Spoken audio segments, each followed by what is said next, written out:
Eto kahapon nawala rin sa isip ko. Buta muna tayo kay si RB.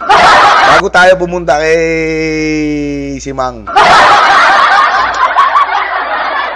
Ang sabi ni si RB kahapon, nawala rin sa isip ko to, na bakit hindi ipinaglaban o hindi dinimanda ni Yorme Isko o pinanagot si dating Pangulong Rodrigo Roa Duterte nung nakaraang alam niyo na, uso tokhangan ng mga panahon ni Pangulong Duterte, di ba? Bakit hindi raw sinagot o hindi pinaglaban o hindi inano o hindi sinita o hindi dinimanda o nireklamo ni Yorme Isko? Teka lang! Matanong ko kayo, nung malala ang tokhangan, anong year yun? Anong year malala ang tokhangan? May nakakaalala ba kung anong taon yung pinakamalalang tokhangan sa Maynila? May nakakaalala ba sa inyo? Saiga Furingi, Nida Pimentel, Telma Soriano, mega love shoutout Meron ba nakakaalala sa inyo? At tanong ko lang, noong mga panahong kainitan, hindi 2018, 2016. 2016 ang kasagsagan ng tukhangan sa Pilipinas. At matanong ko lang, mga animal, at matanong din kita, Bento Testeano. Nanood kasi ako kanina nung tawag Bentot Si RB. Baboy na crocodile. Matanong ko lang, noong panahong 2016, si Isko ba ang nakaupo?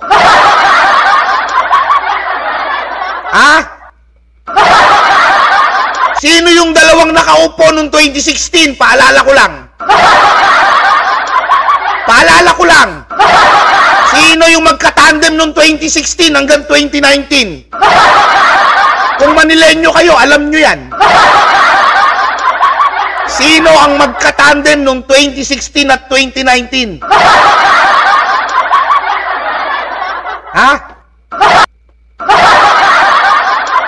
Si Erap. Si Erap. Sino katandem niya?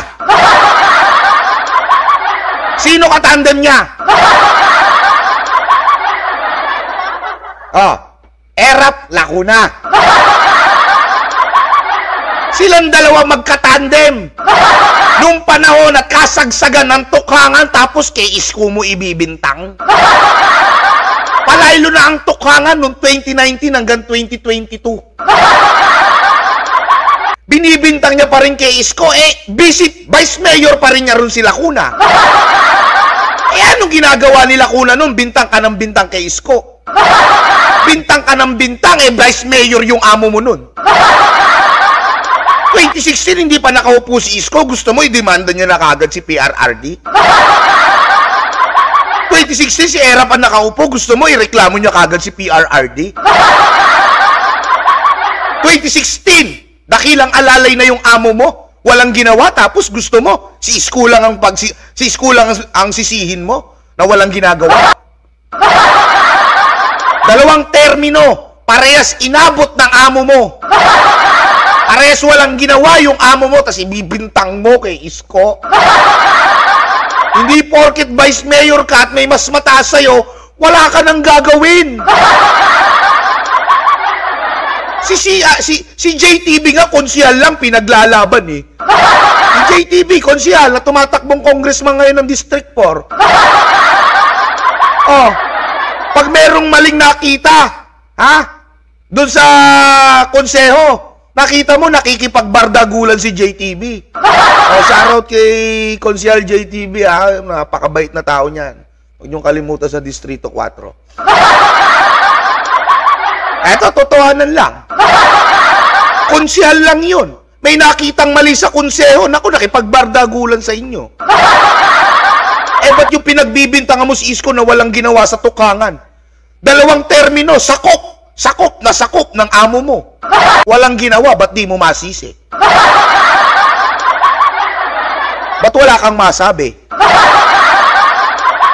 Tama ba ako? Sino Vice Mayor ng 2016 to 2019? At 2016 to 2022 pala. Sino ang vice mayor? Na kung tutuusin, hindi naman sa pagyayabang,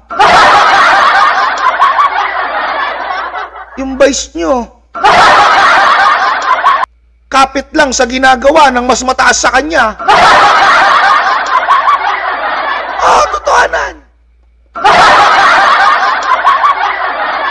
Ikaw si RB, balik tayo kay si RB. Pasikat to si Bentot eh. Pero sa akin, mas kamukha siya ni Bentong. Kilala niyo si Bentong? Patay na yata yun yung komedyante. Hindi nga, kilala niyo si Bentong, yung komedyante. Play nga natin, tignan, lakihan natin to ha. Lakihan natin yung image. Lakihan natin. Ayan. Tanggalin ko yung mukha ko. Tanggalin natin yung mukha ni Yorme. Ayan. Lakihan natin. Kilala nyo si Bentong? Tawag sa kanya ron kanina, Bentot eh. Para sa akin, si Bentong to eh. Yung alalay ni Willie Revillamin, patay na kasi may sakit na. Akala ko nga, patay na nung nakakita ko. Alam ko, patay na to. Patabuhay. Para sa akin, hindi si Bentot ang kamukha, si Bentong eh. Balik tayo ron, Kayo mga Distrito 2, hindi pa kasi kayo dala eh, no? Kung tutusin yung pride nyo, yung eskwela na pinapatayo ngayon, yung extension ng UDM. Ngayon, kung yung mga taga-Distrito 1, kung gagamitan nyo ng utak, kung gagamitan nyo ng yung mga sinasabi nyo, sila nagbibigay ng tupad, siya kahit sinong congressman niya, kung sino nakaupong congressman, gagawin yan. Ngayon, kahit mawala yung mga animal na nakaupong congressman sa buong distrito ng Maynila, o sa anim na distrito ng Maynila, si Kong Ernix mabait yung gumagalaw yun, talagang naglalabas ng project yun eh. Yung lima lang. Kahit sino nakaupong congressman yan, papapilan niyang, yung mga project na ng gobyerno, akap ba yan? Tupad? Kahit sino makaupo. Eto, kumuha ng budget sa nasyonal. Pagkakuha ng budget sa nasyonal, bakit? Bakit nagpatayo ng eskwelahan sa District 1 imbis sa distrito nyo, sa District 2? Bakit? Request ni Mayora, mahina kasi ako sa District 1. Tupad, isko yun, baluarte ni isko yun. So, kung baluarte ni isko yun, imbis na ilagay mo kahit congressman ka ng District 2, sa District 1 na lang. Andun pa rin naman ang pangalan mo, tapos lagay mo pangalan ko. Real talk. Bakit ganun ang nangyari? Di dapat, di ba? Pride nyo, na mga tiga-district to yun, na ipagmamalaki nyo, na may silbi rin pala ang congressman namin. Na hindi pala puro forma ang congressman namin. Kasi kahit paano may nagawa. May ginawa nga, ang problema, ang problema sa ginawa niya. Sa District 1 pinalabas o pinakita o pinagawa yung project na dapat sa kanya.